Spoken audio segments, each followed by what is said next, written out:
when the Empire has been driven out and Skyrim stands alone.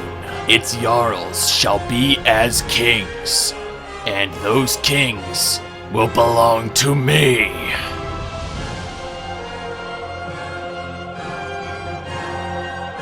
The Jarls of Skyrim, my children, my proxies, will rule in my name. And as for Skyrim's High King, he will serve as my bodyguard. With the Empire gone, there is no one to stand against the true child of Molag Bal. Domination and assassination are the primary tenets of this Shadowscale vampire. Caretaker of the Brotherhood stronghold in Archon, he has always lived a life of shadow. His goals are to drive out the Empire and turn all the remaining Jarls into his slaves. Character builds and lore videos are now being Patreon funded.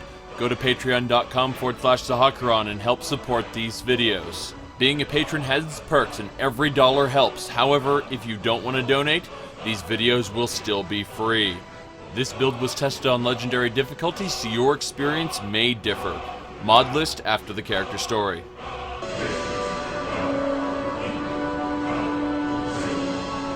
The Champion of Coldharbor begins the game with the Shadowscale gear set as well as an ebony dagger. Beginning the game as a vampire, he will have an additional red bar that looks like health, but it is strangely off to the side.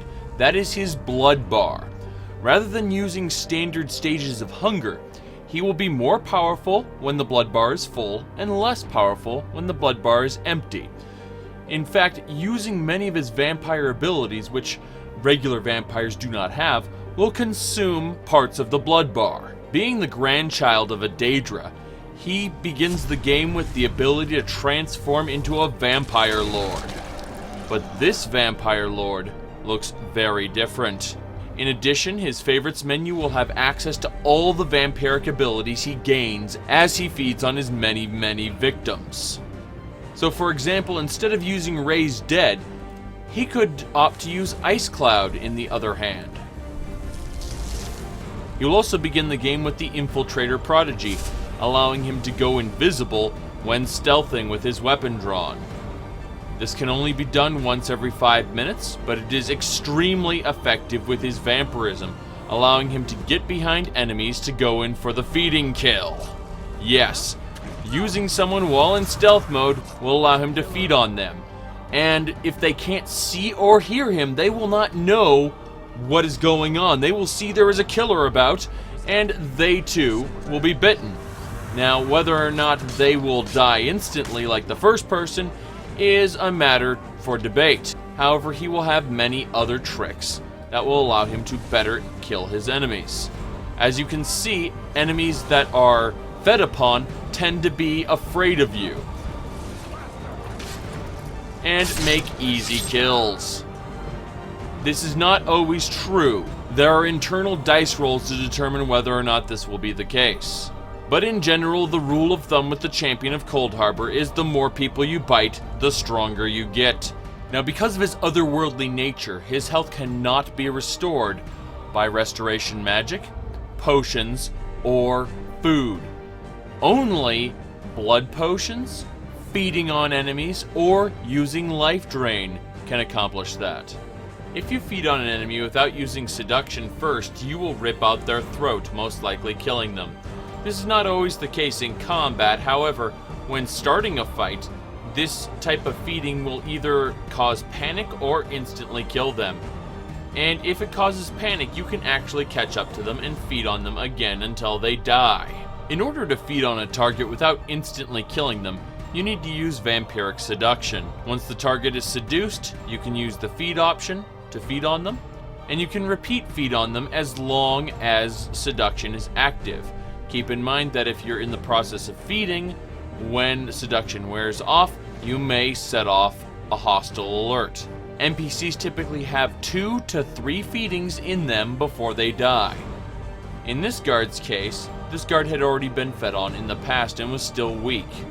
Well, pretty much any humanoid NPC that is not a vampire is ripe for bleeding, it is advisable not to kill off too many named NPCs and stick to the unnamed ones that are guaranteed to respawn. Now, in order to make someone into your personal minion, you have to activate this vampiric power first. Once you do this, you will be unable to draw your weapons or take any actions while the ability primes itself. Once you are able to draw your weapons, you know that it is prepared. Once it is prepared, use Vampiric Seduction to immobilize the target, and then use feeding on them. Once fed on, you will see this fancy red effect as you basically infuse your blood into them and transform them into a vampire. The child will typically obey its maker. As you can see, he is now a follower under my command. Not all NPCs can be made as followers, however, they will all respect you in the sense that if you're being attacked by a third party, that NPC will always come to your aid. You need to be somewhat selective as to who you turn into a vampire because these people cannot be fed on anymore, meaning you have one less blood bag accessible to you. Note that while Jarls cannot be made a follower strictly in this way, this is one step toward making the Jarls a follower, and we'll discuss that in one of the later sections. Successive feedings will make you faster, stronger, and give you new powers until you are finally able, at the pinnacle of feeding, to be able to gain perk points from your feedings and actually feed on other vampires. That, however, will take hundreds upon hundreds of victims to accomplish. Eventually, once the champion gains the Mace of Molag Bal, he will also gain the ability to summon Coldharbor Daedra. These Dremora-like beings won't last very long in Nirn, however, they are much stronger than your standard Daedra. Between your Vampire Lord form and the Coldharbor Daedra, there really is nothing that can stop you.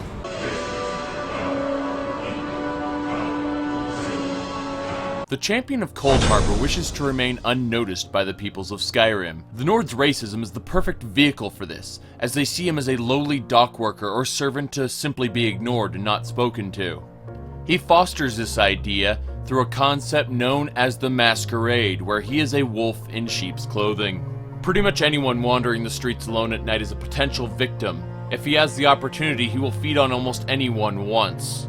But as with nameless town guards and mercenaries, people who they don't even know the names to, he will feed upon them to excessive amounts, killing them where they stand. For the most part, he will do his level best to avoid bounties and mass slaughtering.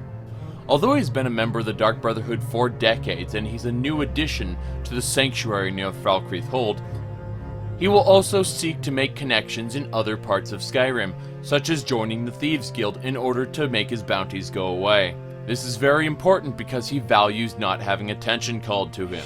When possible, he will avoid taking high-profile positions such as being a Thane.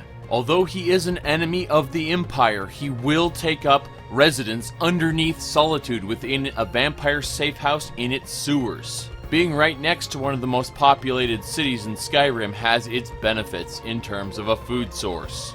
The people of the cities are cattle, and he will only turn select ones of them into his minions, leaving the rest as a viable food source. The livestock, such as merchants, blacksmiths, traders, should be kept alive for his benefit, as should be children to sire a new generation of livestock. The years he spent as an assassin in Blackmarsh have taught him subtlety. If someone insults him, in order to maintain the pretense of the masquerade, he will forgive, but he will not forget. Eventually, all those who deign themselves his enemy will either be dominated or destroyed. In the beginning, he will play as a Nightblade-style assassin. Any enemy that he cannot feed on, he will stab with his dagger, backed up by his formidable vampire powers. In the beginning, he will also rely on his Vampire Lord form more often than not. Due to the unique circumstances of his birth, he is not on good terms with other Argonians, and he and them simply do not get along. Having spent quite a bit of time in the forgotten libraries of Archon, he has learned much about both Sithis and Molag Bal, and the nature of Aedra and Daedra. His knowledge of the mythic goes far beyond that of your ordinary Molag Bal worshipper or Dark Brotherhood member. As such, he should look down on other members of the Dark Brotherhood and other Molag Bal worshippers alike. That said, sharing the blood of Molag Bal, he is constantly drawn to places relating to him. However, he will seek out the house in Markarth and obtain not only the Mace of Molag Bal, but the ability to summon Coldharbor Daedra from the spell tomes in that house. When he has the opportunity to end a fight quickly, he will rely on a dagger. However, when there's an extended fight and he needs to kill the enemy over a long period of time, he prefers to crush their bones with the Mace of Molag Bal, letting them know who is the instrument of their demise. Regardless, his style should always be biting necks and using vampire powers, such as dominating a weak-willed enemy, or raising the corpse of a freshly killed enemy to kill that enemy's friend. When possible, he enjoys using the Calm spell through illusion to put an enemy into an unwary state where that enemy can then be seduced and bitten. Upon obtaining the Mace of Molag Bal, he should immediately dedicate himself to the Stormcloak cause, winning the civil war for the Stormcloaks, allowing Skyrim to gain its independence. Once Skyrim is independent and Stormcloak Jarls have replaced all the Imperial Jarls, he will turn them all into vampires, securing his dominion over Skyrim. Then, and only then, will he turn his eyes toward the Vogelhar vampires. Not true children of Molag Bal as he is, he cannot allow them to remain dominant over Skyrim's underworld, and will initially join the Dawn Guard in order to help wipe out the Vogelhar vampire, but then betray the Dawn Guard from within. He will abandon this plan when Harkon offers to share his royal blood, and every time he is poised to betray Harkon, another opportunity will present itself, from the Blood Chalice, to the Beast Ring side quests, to his daughters Serana and Ariel's bow. And when the champion of Coldharbor's betrayal of Harkon finally manifests itself, the champion of Coldharbor will take his place as the rightful lord of Castle Volgahar, ordering that the castle be rebuilt as his new place of power as the true lord of Skyrim. Only after all of Skyrim and Castle Volgahar are under his rule will he set his eyes upon exterminating the dragons. Eventually claiming the power of Miraak, he will dominate the dragons themselves.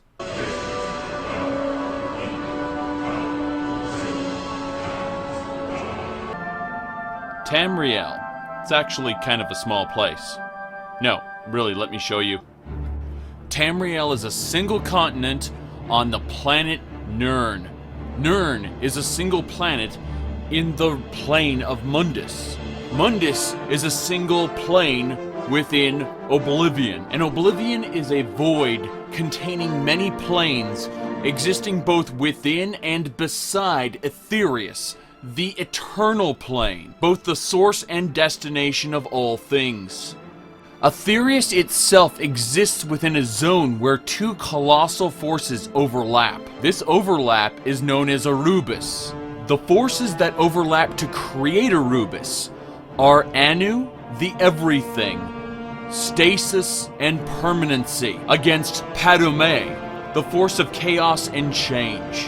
When these two forces met, time had not yet existed, and until their meeting, they were not self-aware. In order to understand both what they were and what each other were, each one birthed a soul. The soul birthed by Anu is known as Anu-El. The soul birthed by Padume is known as Sithis. Anu-El takes the form of an everlasting light and is the soul and core essence of all things. Whereas Sithis is not only the empty void, but the separation between things. Anu-El allows things to exist, and Sithis allows things to exist separately. Between existence and separation, Arubis was formed, and each one would in turn give birth to original spirits. Anu-El would give birth to Ariel. Sithis would give birth to Lorkhan. Both Anu-El and Sithis would in turn give birth to many more original spirits. This was how the ancient eternal spirits were born. The ancient eternal spirits themselves didn't have a sense of self or purpose before the interplay between Anu-El and Sithis, Ariel, and Lorkhan created a new plane, Aetherius, This eternal plane for the ancient eternal spirits contained a new concept formed by Ariel, known as time. Within the inner void deep within Aetherius, Lorkhan creates Mundus, and so between the physical plane and time, our world begins. However, time is not infinite.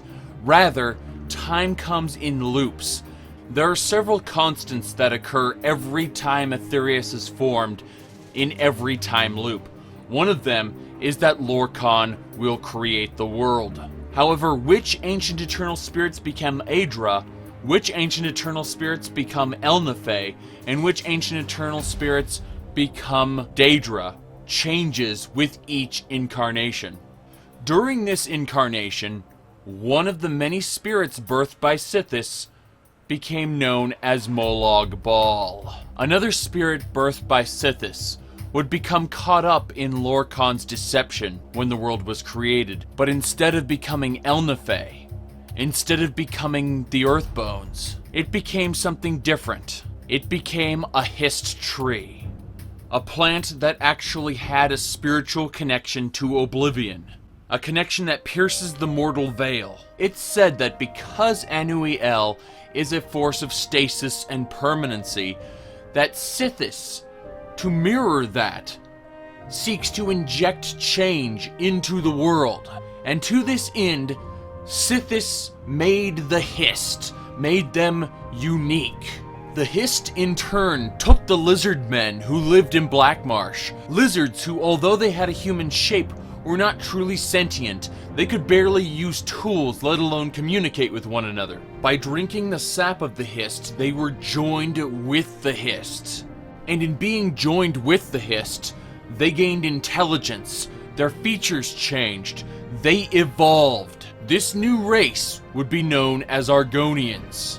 Argonians worship the Hist, and believe that when a hatchling is born, it must drink from the sap of the Hist in order to receive its soul. And indeed, those few hatchlings who did not receive the sap of the Hist were unable to truly relate to the mannerisms and body language of other Argonians. It's safe to say they did have a soul, but in not being joined telepathically with the Hist at a young age, they lost something very important. Somewhat similar to Skyrim, Blackmarsh has several large city-states, each with its own ruler. However, all of Blackmarsh united under a single ruler, known as the King of Blackmarsh. The King of Blackmarsh and his Argonian court members all drink from the sap of the Hist. Drinking from the sap of the same tree temporarily grants them a psychic link. They reach what is called an accord, and are able to communicate with one another telepathically. This makes their royal court the most efficient royal court in all of Tamriel. The link, however, is both temporary and limited in range to a very close proximity to the Hist tree itself. Being part of the Empire of Tamriel, there are other races in the royal court, however they are ostracized. As they are not able to communicate within the Accord, they are seen more as lesser advisors and message carriers.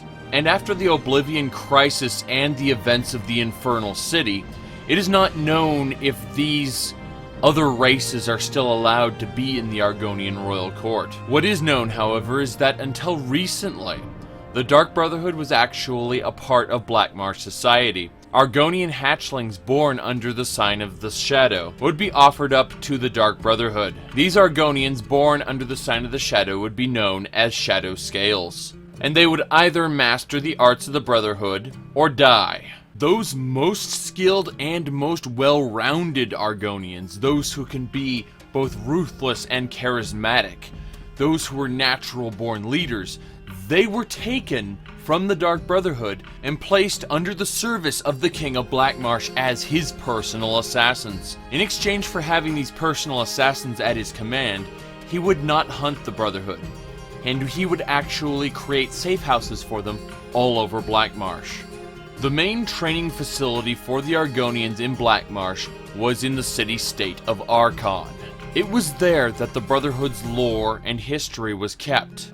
And it was there that Shadowscales learned not only the ways of combat, but the history of the Brotherhood itself. history that has been long since lost. As the Hist worship Sithis as their creator, so too does the Brotherhood worship Sithis.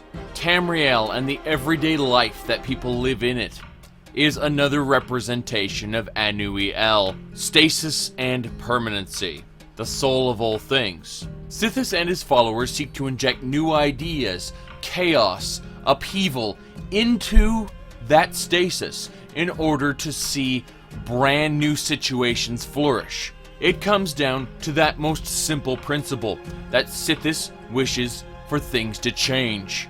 And by allowing those most dedicated to perform the Black Sacrament, those most dedicated to have their trampled wills suddenly become dominant through death, that is the truest and most underlying purpose of the Dark Brotherhood.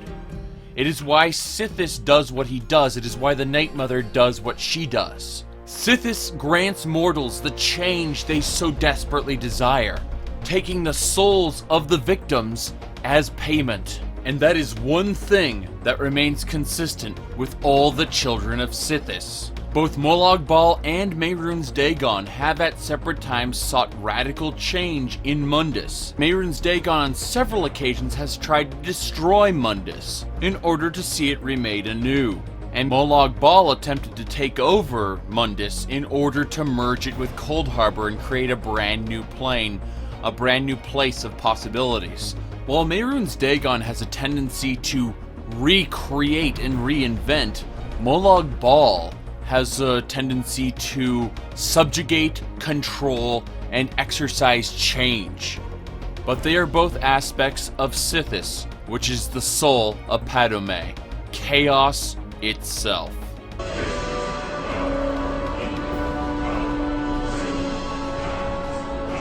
The champion of Coldharbor was born in Blackmarsh. His mother was a prisoner in Blackrose Prison, also known as the Rose. It was the most secure prison in the Empire.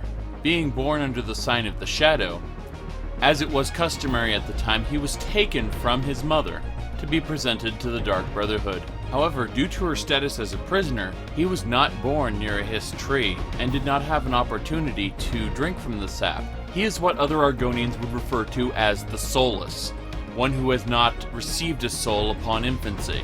And although he functioned properly in the Brotherhood, he was unable to relate to his fellow Argonians. And although he did a passable job as a member of the Dark Brotherhood, he was eventually chosen, as some of the lesser members of the Brotherhood eventually are, to be stationed permanently at the training facility in Archon.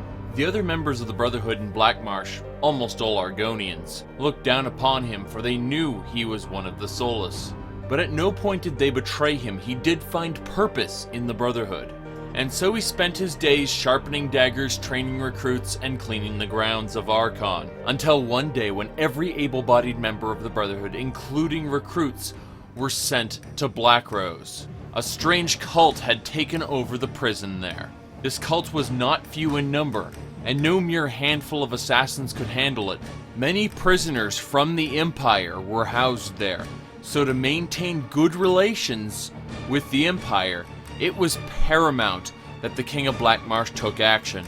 Therefore, the order came down from the King of Blackmarsh to one of the Dark Brotherhood speakers of the Black Hand, down to every member living in Blackmarsh. All the cultists in Blackrose Prison must die. As everyone converged to make a single and decisive strike, that is when the Daedra attacked. An Oblivion gate opened from within the prison itself. This was the beginning of the Oblivion Crisis. As he was not one of the more skilled assassins, his job was to see the trainees through to the prison wings and make sure that there weren't any cultists hiding out in the far side of the prison. That was when he came face to face with his mother. She was shackled against the wall, and although he shouldn't have recognized her, he did, and she him. But that recognition would only last for a moment before he was cut down by a Daedra, and her next. He didn't die immediately. Although crippled, he couldn't move. In the end, it wasn't his wounds that killed him, but rather, he was unable to lift his head, and he drowned in a pool of his mother's blood. And he woke up to find himself in Coldharbor, the domain of Molag Bal.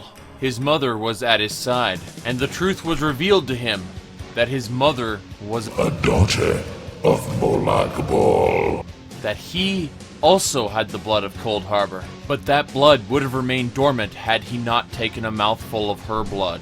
She told him everything, how despite being an actual daughter of Molag Bal, she took up a mortal consort and got pregnant, things that Molag Bal had forbidden her, and as such her fellow worshippers punished her by framing her for murder.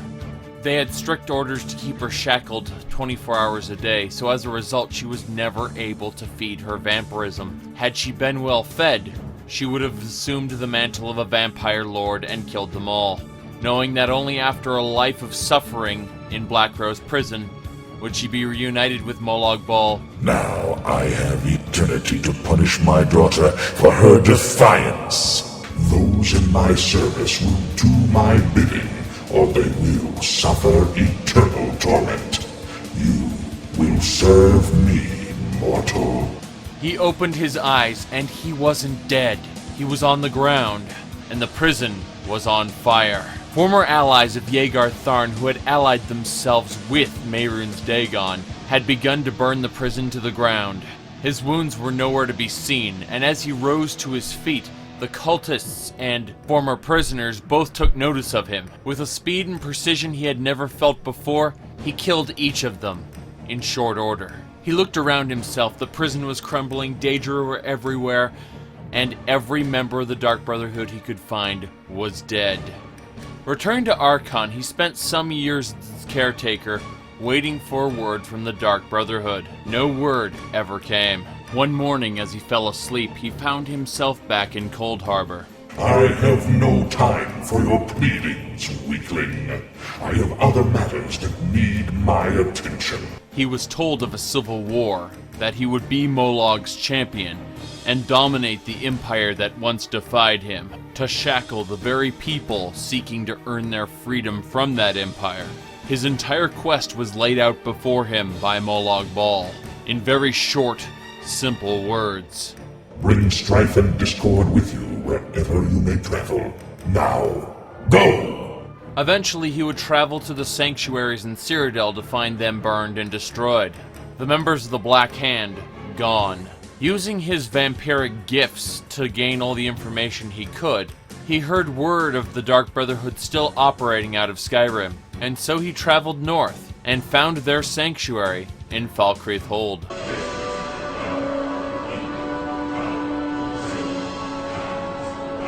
A link to my personal website containing download links for all the mods used in this build is available in the video description. This build hinges on the use of better vampires in order to completely enhance and change your vampire experience.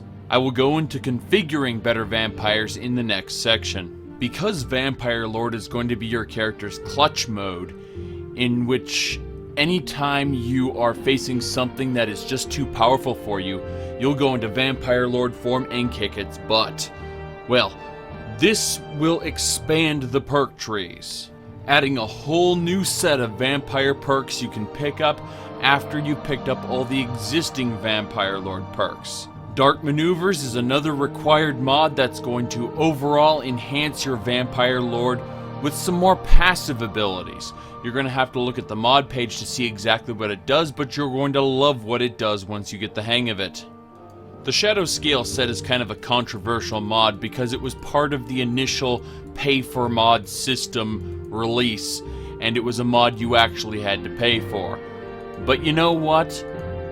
The author kept it up even after the system was taken down, and it's not his fault that the mod had some problems with its release. Valve and Bethesda simply didn't give him time to finish it. Well, it's good enough, and everything except the helmet is going to be used by the player. The character is an Argonian Shadowscale, and therefore he will be wearing the Shadowscale set. As a sneaky assassin, he will definitely be wearing light armor. So this is the set for him for life. Extensible Follower Framework is the least immersive out of the 3 follower overhauls. What it does is it replaces character dialogue with a pop-up menu that allows you to dynamically control aspects of your followers. treating them more like extensions of your character than actual people.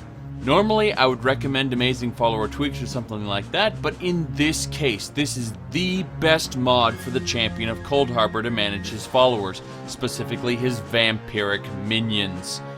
Now, as I said, part of the character's roleplay is going to have you turning the Jarls into vampires.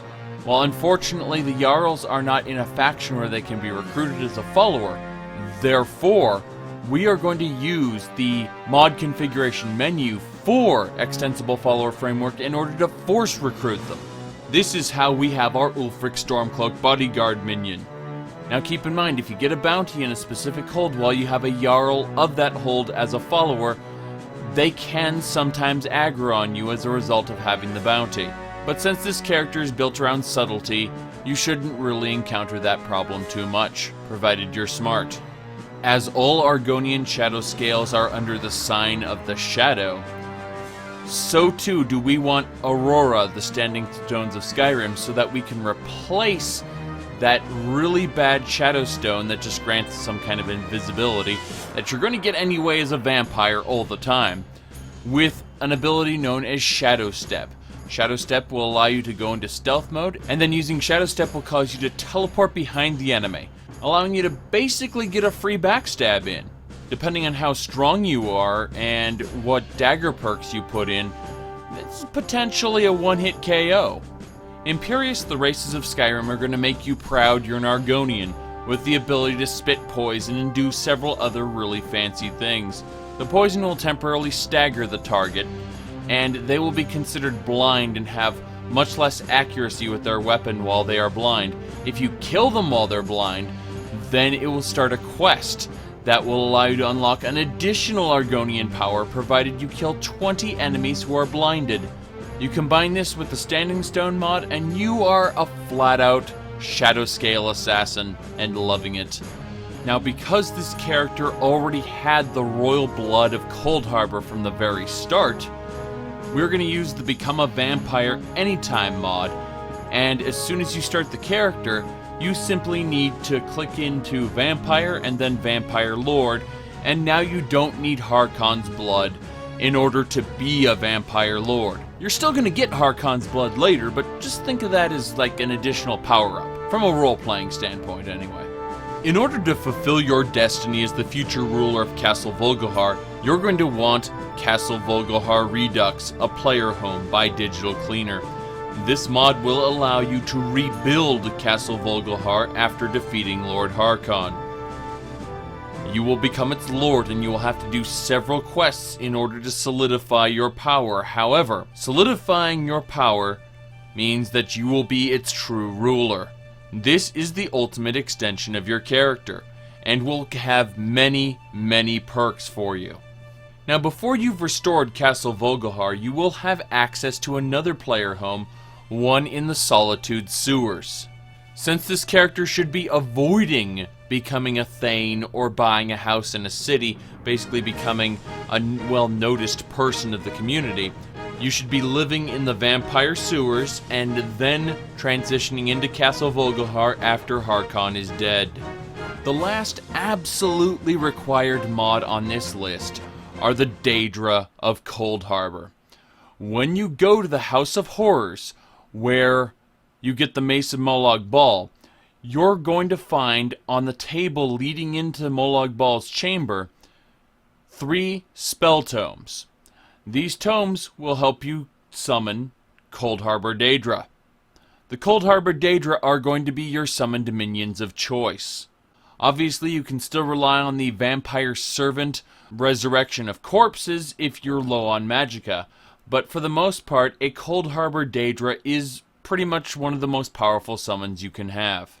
We're going to be using alternate start living their life. We'll be selecting the new recruit for a guild, and we will be selecting the Dark Brotherhood. This will start you off in the Falkrith Dark Brotherhood Sanctuary, as the character's backstory indicates. Immediately talk to Astrid in order to receive your Dark Brotherhood clothing. You will want to use the gloves and boots.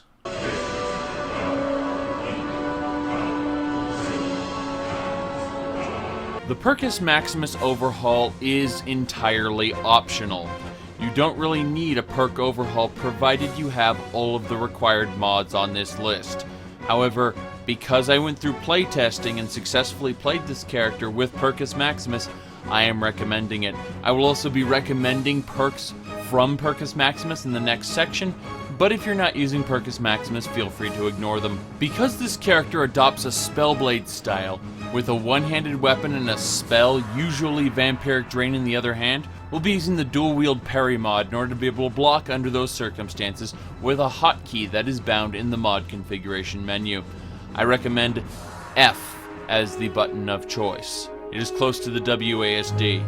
In order to facilitate your rampant feeding as a vampire, I recommend interesting NPCs, inconsequential NPCs, and legendary cities, the Skyrim Frontier Fortress. These 3 mods will add a lot of new NPCs to the game.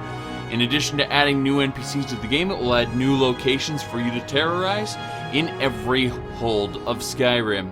In general, any predatory character, a manhunter as it were, needs people to hunt without depleting the game's population too much.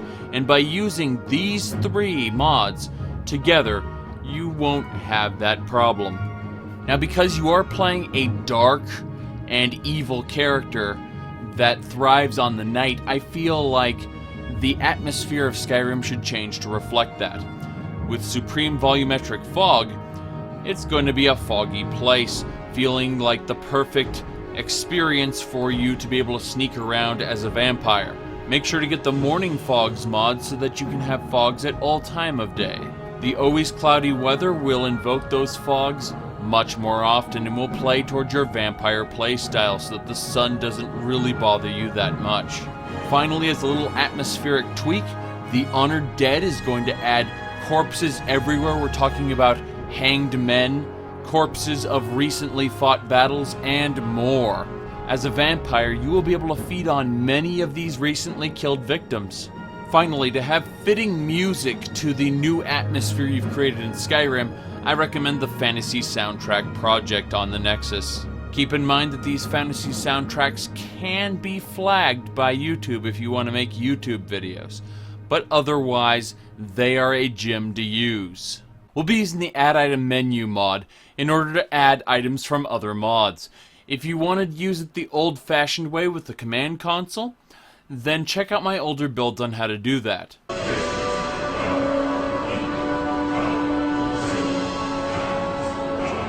The champion of Coldharbor is an Argonian. Now, you can make him look beefy if you want, but I recommend slimming him down. He's supposed to be a sneaky assassin who relies on supernatural powers over brute strength. Choose a new member of a guild, the Dark Brotherhood. Upon entering the Sanctuary, head down and see Astrid. If you go through her dialogue tree, you will automatically get the Shrouded Armor. Go ahead and hit Escape. Go to Mod Configuration, select Become a Vampire, and select Vampire.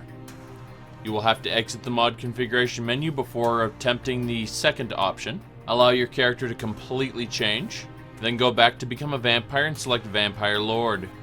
Once this is done, go back to Mod Configuration, go to Better Vampires. Under Better Vampires, change the progression to reverse so that you get stronger the more feedings you do. You will be feeding all the time. In fact, feeding is a combat ability. Therefore, reverse progression makes the most sense. Now, as you feed on victims, your vampire rank will level up and you'll gain access to new powers, but we're going to set that to easier ranks so that you don't have to go through thousands of people, instead hundreds. I recommend using abilities affected by hunger, although you can have that off if you want. But let me explain how hunger works. We're going to be using the blood point system, which will create a blood bar. This blood bar will basically determine how hungry we are. When we use special vampire abilities, that'll use more of the blood bar. But basic things like life drain won't affect the bar. Under corpse feeding, go ahead and change that to advanced feeding so that you can actually get blood off of your enemy's corpses, which is a lot more realistic. And for those who talk about dead man's blood, that came from Supernatural, and Supernatural stole it from a terrible vampire romance novel. It has no basis in vampire lore. Go ahead and allow extraction of blood, This will allow you to create blood potions out of people. Instead of feeding yourself now, you can save their blood for later. This is very useful because of some of the other tweaks we're going to do to this character. One thing that enhances my game experience personally is turning vampire hunters from no hunters, which it's defaulted to random hunters. These vampire hunters will know you're a vampire and want you dead. They will actually have notes and things on them that will give you clues as to where they're coming from. Next, go into miscellaneous options. What you're going to want to do is select blood points to disable feed timer.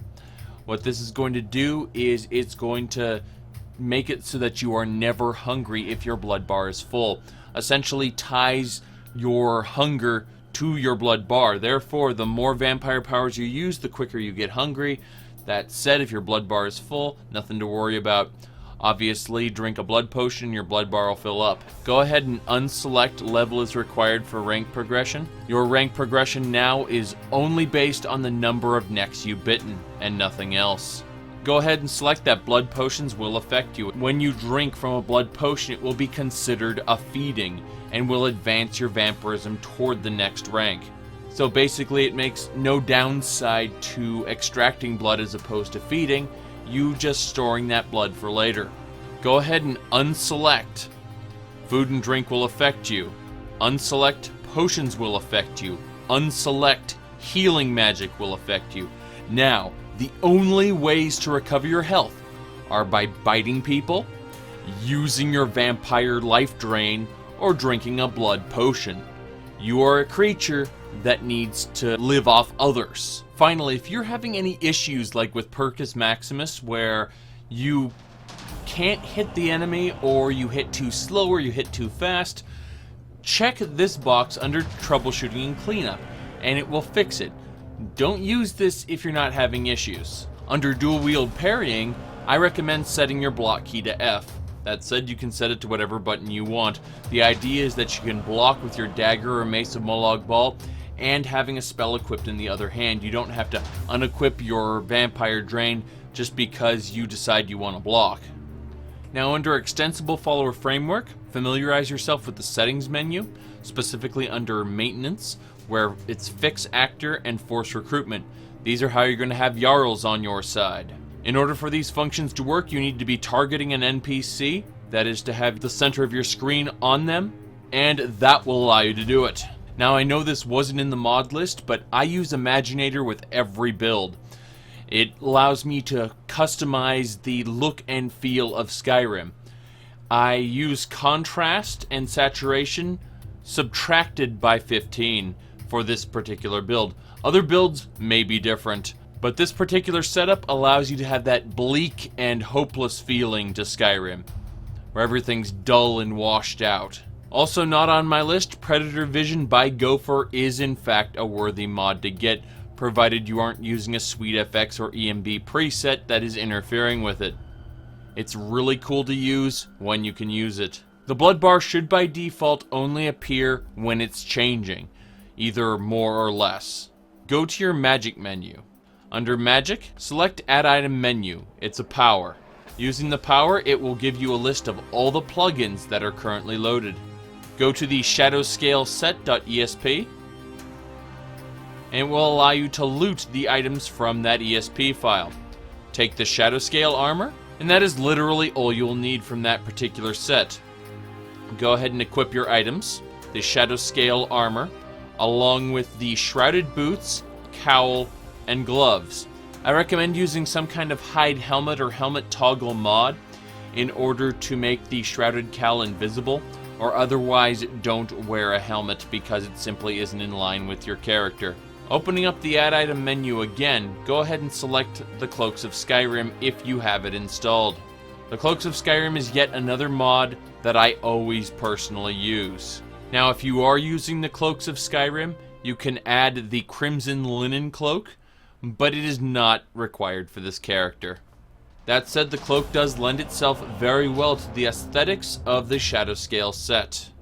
And you should feel free to sell all your other gear, including your potions of healing, because potions won't do anything for you. One of the first things I recommend you do is head to Riverwood. Riverwood contains two potential followers, Sven and Feindal. Normally, you would have to choose between one of them.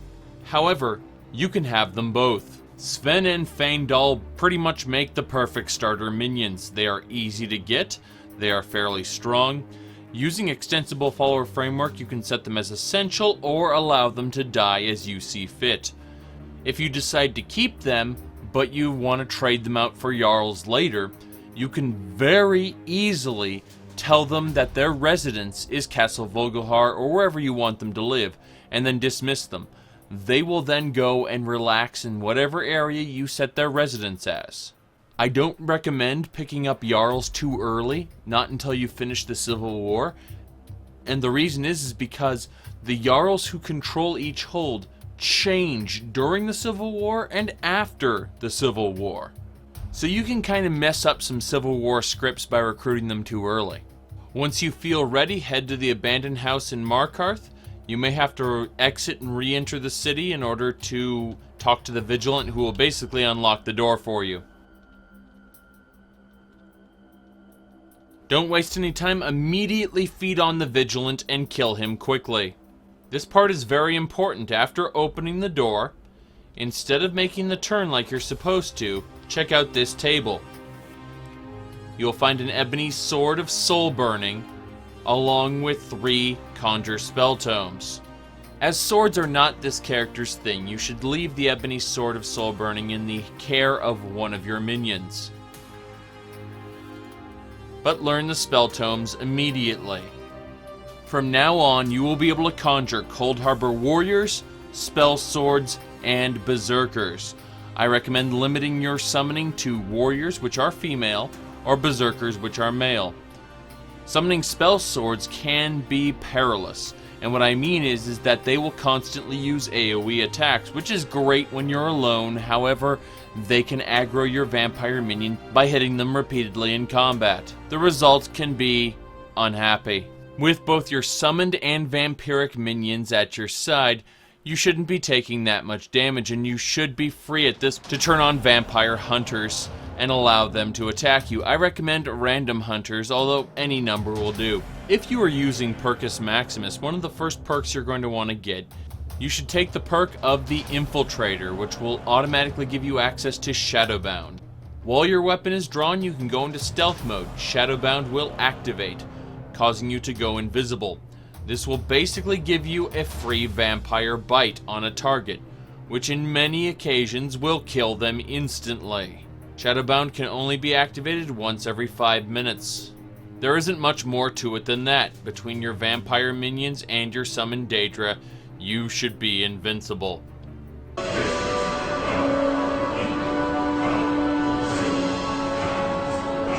Now remember, it's up to you to maintain your minion's gear. What I mean by that is whenever you find a new item, what you're going to want to do is basically go to your minion. Now you'll have 2 options. You'll have equipment and you'll have inventory. And the idea is that equipment is their standard, whatever they have the potential to wear. The items that they can use is separate from their inventory. And their inventory is what you can basically load them up with. And the idea is that every single piece of loot you get, you just want to go ahead and throw it all on. And what you'll end up doing is you'll hand pick the items that you want them to wear. Now, I like to give Ulfric Stormcloak the strongest things, and I like to keep the others as basically a berserker and a two-handed berserker. So, him being a warrior, Ulfric Stormcloak will guard himself. Now, as far as this goes, what we want to do is we want to sheath our weapon first so we don't enter Shadowbound. We want to save Shadowbound for later. While they can't see us, we immediately open this, so of course we mess with the lockpick first because... Alright, so once you unlock the door, you're going to immediately want to kill her via feeding. This is done fairly easily. Now just by selecting feed, you can rip her throat out and basically kill her in one bite. However, if you really want to milk the situation, what you do is you go over to your vampire seduction here, use that on her, wait for her to When her arms go down, that's when you can feed. So, with seduction, you can feed multiple times before they run out of blood. Usually on the order of about 3 times. The third bite usually kills. Now you've got your loot, specifically the back room key, which will let you get back there. And I noticed that this guy didn't actually notice that we did those things. Now if he's a vampire, the seduction won't work, but he's not, so once again, when his arms hit his sides, just go ahead and feed him for all he's worth. Repeat the process with pretty much anyone you come across.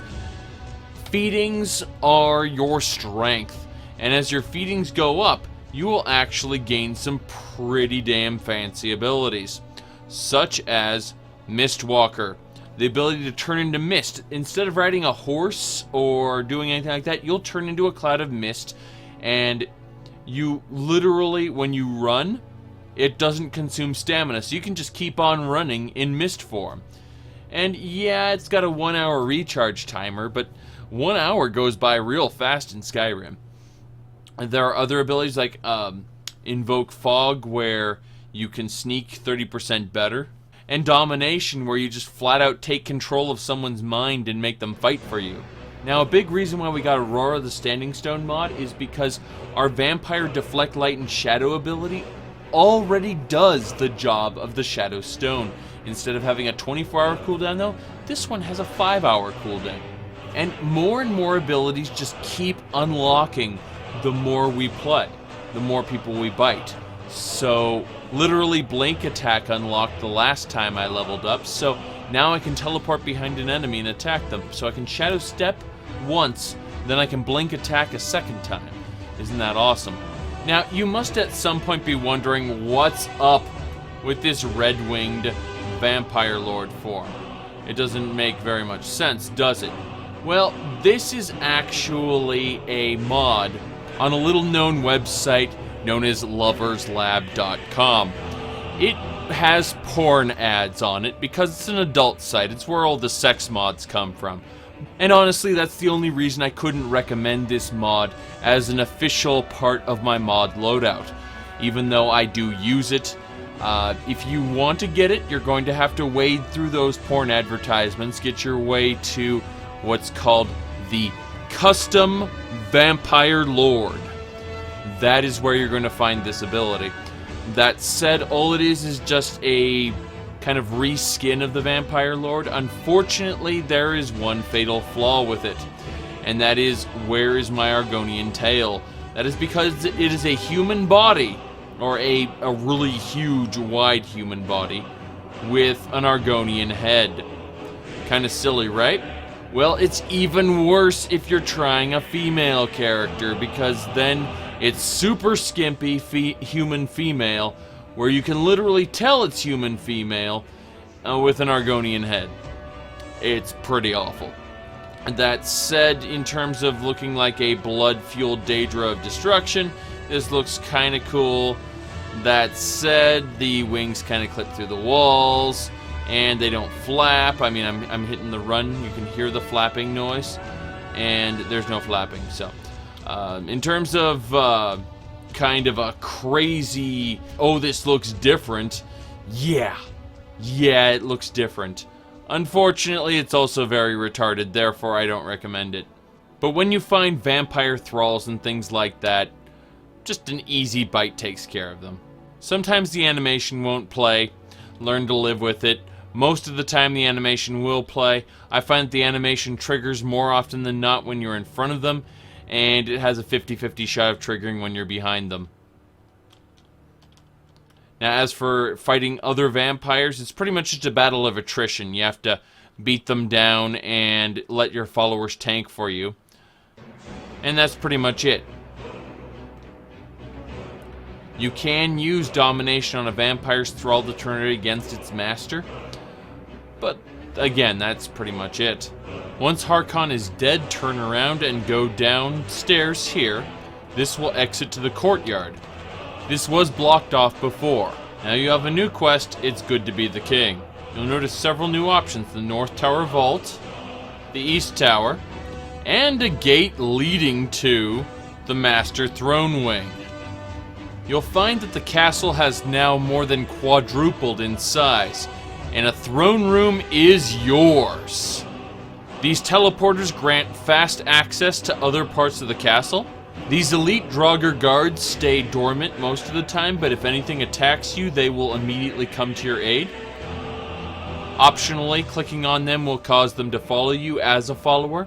You can click on them again, tell them to guard this spot, or to go back to what they were doing before. There are many, many secret areas to check out, and tons of optional quests as well.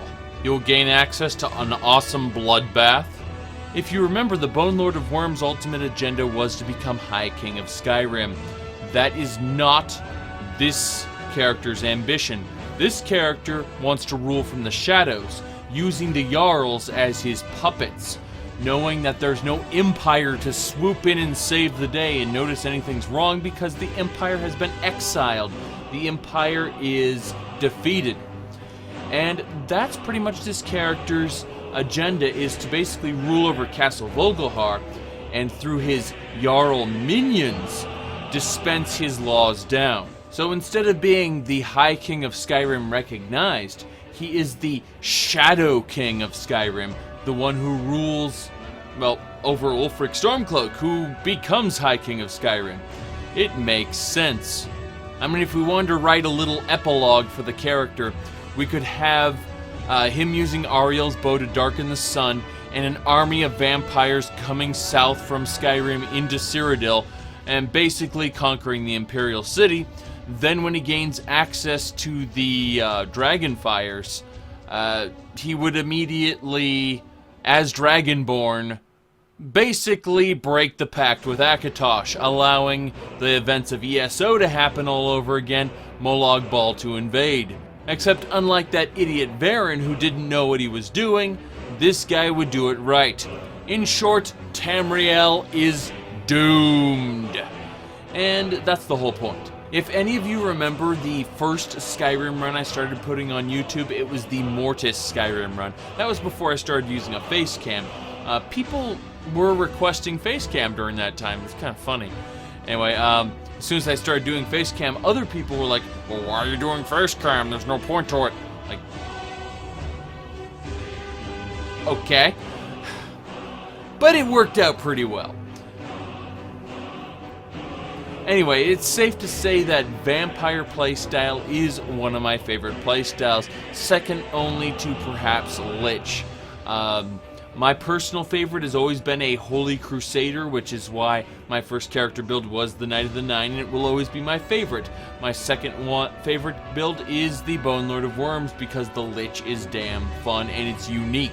That said, this comes in third place for now, because I love Vampire. It's not that sparkly Twilight shit, it's something that's enjoyable. And with the better Vampire mod adding a level of progression with Next Bitten, that's freaking awesome. Now, people were wondering why I chose an Argonian to do this particular role. It's because I've wanted to do a Shadowscale for some time, and when someone recommended that I do a Shadowscale that is also a follower of Molag Bal, I figured a basic story that could work within Elder Scrolls lore. Again, Elder Scrolls lore is full of contradictions. I don't believe the Shadowscale should be gone. I don't see how the Brotherhood could have completely collapsed. I mean, the only way I can figure that the Dark Brotherhood had completely collapsed was that the 7th champion of Cyrodiil, that is the person you play as in Oblivion, killed the Listener, and then he took on the role of Listener. Well, when he became Sheogorath, which he did do, the Sheogorath you meet in Skyrim is that character that you played in Oblivion. The Brotherhood just fell apart because there's no Listener. He disappeared. But let's face it, there was a Shadowscale in the Dark Brotherhood. He said he was the last of his kind, but that's silly. It's like the dragons being, all extinct. They weren't. We figured that out with the Night of the Dragon build. There were dragons around. Hell, 2 of them are referenced in Daggerfall. One of them is referenced in Battlespire. One of them is present as a boss fight in Redguard. Come on now. The point is that What is generally accepted by people in the lore is usually the complete opposite of what is true. Now, if you're wondering about that Patreon logo I put at the beginning of the video, I don't have any expectations for Patreon. I expect, now that I've announced it, to continue to remain at 0 patrons, which is a-okay with me. My green screen, the track lights above, the microphone here, the second camera over there, and so many other little knickknacks here and there have been paid with YouTube ad revenue. I like to think of YouTube as a self-sustaining hobby. Unfortunately, the advertising revenue is going down, down, down, and that's just part of YouTube. It's becoming oversaturated. Now, people suggested to me that I do set up a Patreon, so that's what I did. And if you'd like to help support my channel, what I'm offering is early viewing to some of my builds. The way it works is, whenever I'm working on a multi-part video, such as a character build, I will have to my patrons available early slices of it. What does that mean? Say I finished the mechanics, the roleplay, and the history, but we're still waiting on the mod list and the final remarks before we can put out the video. Well, to my patrons, there will be a private Google Plus circle, which will connect to your YouTube account. And as a patron, you will be able to view those videos early. So say it takes me 2 or 3 weeks to make a build video. Well, you get to see most of it before other people do. And that's pretty much the only major perk I'm giving away with that. Otherwise, I'm not going to really show favoritism or anything like that. Obviously, I listen to the people who are giving me money more than I listen to the average person, but that said, everyone still has a voice. I still read every comment, even if I can't respond to everyone. In short, just like I said at the beginning of the video, nothing will change. But if you do decide to donate, I will be grateful. You can find my Patreon at patreon.com/Zhakaron. A link to it will be in the video description. Now, I'm pretty sure you saw the Dovahkidd run that's in progress right now. I'm rather proud of how that's turning out because I can just come home and spend an hour filming that and then quit. It's very simple, very easy to do. And my wife handles uploading and scheduling that for me, so I don't have to take time out of my schedule to do that. Now, eventually, after I am finished with the Dovahkidd run, I will be picking up a Requiem run.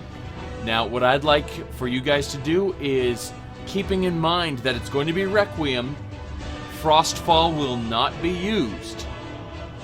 I'm going to be playing a pure mage character.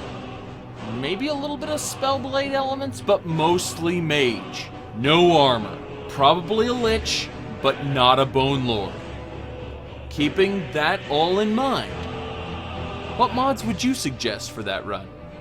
It's never too early to start building up a mod list, so I'd like your guys' suggestions. Now, while all of this is going on, my live streams will continue, either on twitch.tv/Zhakaron or on my Zhakaron Live channel, which you can find a link to in the video description. Yes, there are a lot of links in the video description. So yeah, my next character build is going to be, once again, a polar opposite. Just like before I did the Bone Lord of Worms, then I did the Knight of the Dragon, so too have I done a Vampire Lord, and now I will be doing a Vampire Hunter. But expect that character build just under 2 weeks from now. But if you want a sneak peek at what the next character build is going to look like, check out my Zhakaron Live channel. I have an archived live stream where I actually played the build already. Please comment on the video, like it if you like it, dislike it if you don't, and I'll see y'all next time.